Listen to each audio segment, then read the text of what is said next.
فالسد القطري كان بيكلمه ومتفقين معاه على 200 الف يورو في الشهر، او 200 الف دولار في الشهر.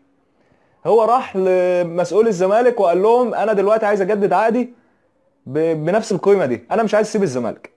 فقالوا له لا، يعني الموضوع صعب علينا جدا، يعني احنا بندفع كان 47 الف دولار باين حاجه زي كده في وقتها، احنا بندفعهم بالعافيه فمش هيجي. فما قال لهم خلاص شوفوا حل، مماطله من هنا على مماطله من هنا. فالراجل جه في وقت وقام السلام عليكم. مش عشان كده احنا ما خدناش منه لا حق ولا باطل، ورفعنا دعاوي كتير واترفضت وهكذا. او مش عارف حتى اترفعت ولا لا، بس انا كنت سمعت قبل كده مرتضى منصور بيقول ان انا رفعت دعوه عليه وهناخد شرط جزائي ومش عارف ايه، بس ما حصلش الكلام ده خالص. الزمالك محتاج حارس مرمى يكون سريع في رد الفعل. اي فرقه كبيره لازم يكون لها حارس كبير. هي فعلا الزمالك محتاج حارس كبير، بس عشان يكون احتياط الجنش. هي دي الروح الرياضيه يا مستر. خالد بوطيب أخرج الزمالك عيب متواضع. شفت حازم امام؟ لا، ما شفتش حازم امام بصراحه لما قال كده.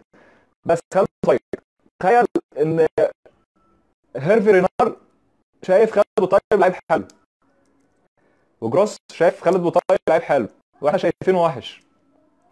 طيب، هو ممكن يكون فعلا هو حلو واحنا شايفينه وحش، او هو وحش وهم شايفينهم حلو. يعني العيب في مين؟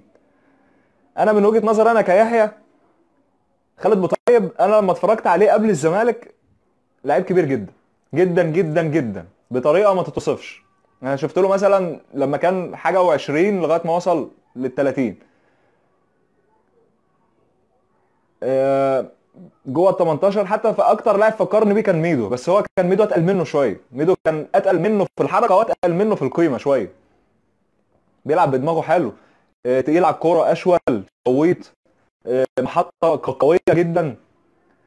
الفكره فكره انا شايف ان هو لغايه دلوقتي لسه مش عارف يتاقلم مع الزمالك، مش عارف يتاقلم في مصر. الموضوع صعب عليه جدا. خالد بوطيب اصلا ما بيعرفش يتكلم عربي، عايش طول عمره في اوروبا، حياته بيئته هناك. فلما فجاه هوب الدوري المصري، الموضوع صعب جدا. يعني من سويسرا لمصر موضوع صعب جدا. فانا لغايه دلوقتي لسه بالنسبه لي خالد بوطيب عامل زي احمد السيد زيزو، لسه ان ريتد. مش يعني صفقه حلوه ولا صفقه ولا صفقه واحده، بس انا شايف ان زيزو بيحاول مجهود. اي نعم، لسه مش عارف يوظف المجهود ده فنيا صح، بس كويس، مستني منه كتير يعني. هو ابقى محبط اننا ممكن نوصل لنص نهائي ونطلع ودوري وتبقى تاني ولا تالت ويبقى كده الفريق ناجح. انا النجاح عندي المركز الاول بس.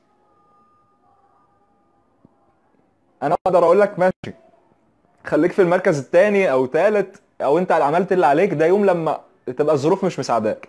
بس انت فعلا كل حاجه يعني مفيش حاجه مش مساعداك، انت كل حاجه مساعداك.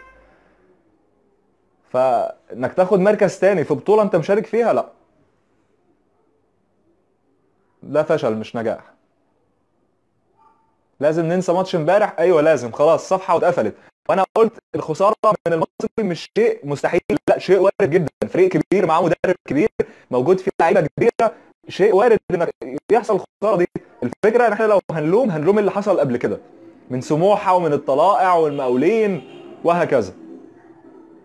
ايوه طبعا لسه الدوري طويل، لسه 27 نقطه، ولسه هنلاعب الفريق اللي فارق عننا نقطة، ولسه هنلاعب الفريق اللي تحتنا بفرق أهداف. الموضوع لسه طويل ولسه فيه كتير، لسه ده هيفقد وده هيفقد. اللي هيفقد أقل نقط هو اللي هياخد الدوري.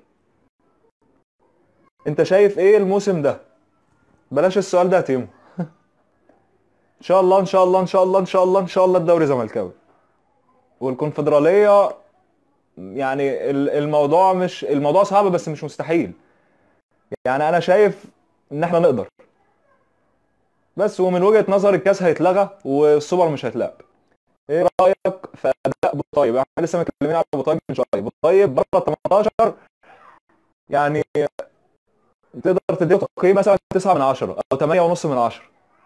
تقييم ايجابي جدا. جوه ال 18 اللي هو اكتر مكان احنا محتاجينه فيه بعيد خالص. لا، كلامك بشأن فيريرا خاطئ. فيريرا مشى في اول الموسم بعد تجديد عقده في الاسبوع التالي من الدوري، لان مرتضى كان بيدفع المرتب بالجنيه المصري وليس بالدولار.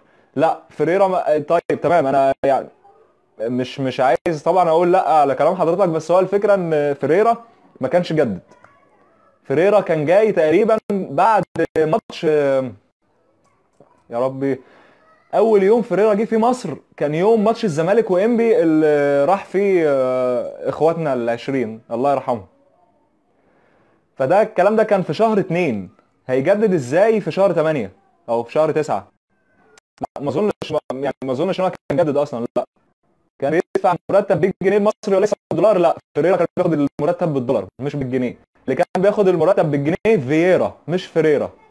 واسمه ايه، وباكيتا اللي كان جه فتره ومشى. انما فيريرا كان بياخد 47 او 48 الف دولار في الشهر، كانوا بيتحولوا له دايما. وانا برضو يعني كلامي مش قرآن، انا برضو هتأكد وهقول لحضرتك بإذن الله. بوطيب ينفع بدل كاسونجو؟ لا، ينفع عمر السعيد مكان بوطيب ومكان كاسونجو. خالد لاعب صندوق ده على الورق بس. ايمن حفني ومدبولي والله في حاجه لعودتهم. ايمن حفني انا لسه قايل من شويه ده الحل لاي شفره ممكن تقابلك في الكوره. ان هو ما يلعبش فده شيء غريب جدا. يعني انا بيجي في ماتشات مثلا انا محتاج حد يقف على الكوره، انا عايز ايمن حفني. عايز حد يفكك تكتلات، عايز ايمن حفني. عايز اكسب فاولات كتير، عايز ايمن حفني. حل لاي شفره موجوده. مدبولي، انا مدبولي السنه دي ما ماسك خالص. هو جروس مش عايز يلعب، هو مش مقتنع بيه. بس ليه الاندفاع الكبير قوي ده من الجمهور ناحيه مدبولي؟ يعني هو مدبولي لعيب حلو، اه طبعا لعيب حلو جدا وعنده فرديات عاليه جدا، بس ليه يعني الاجماع عليه قوي كده؟ يعني مثلا انا عايز افتكر مثلا ماتش هو اللي خلصه مثلا مدبولي. انا افتكر ماتش بتروجيت تقريبا كان خلص 3-1، كان هو جاب جونين فيهم. مش القصد، يعني القصد انا عايز مثلا ايه الفكره اللي يخلي ان احنا نقول مدبولي لازم يلعب اساسي؟ مع ان مدبولي في الاصل هو صانع لعب مش وينج. احنا كنا بنلعب وينج، فاحنا لو هنلعبه هيلعب صانع لعب فيلعب على اوباما، او هيلعب وينج يلعب على كهربا. انا والله مش عارف. بس هو مدبولي طبعا لاعب كبير، وهي في الاخر هي وجهة نظر مدرب، هو اللي شايف هو ينفع حفني ولا ينفع مدبولي بس. والحساب في الاخر مش دلوقتي. معايا ان محمد عنتر لو اخد فرصة ووثق في نفسه هيبقى ملوش حل. خدها كتير. انا اتمنى. دي تعليمات ان هو يميل ناحية الشمال، ان خالد بوطيب يميل ناحية الشمال، فدي تعليمات علشان خاطر يخلي الوينج الشمال يقفل على الباك الشمال بس. مش بمزاجه يعني. بوطيب ولا كاسونجو؟ عمر السعيد. تمام. فيريرا لعب دوري، ايوه لعب. لا هو كان جاي اصلا فيريرا جه يوم 8/2/2015، يوم يوم حادثه الدفاع الجوي. ومسك الماتش اللي بعدها كانت الدوري اتوقف حوالي 40 يوم تقريبا، وبعد كده هو مسك. كان عقده شغال.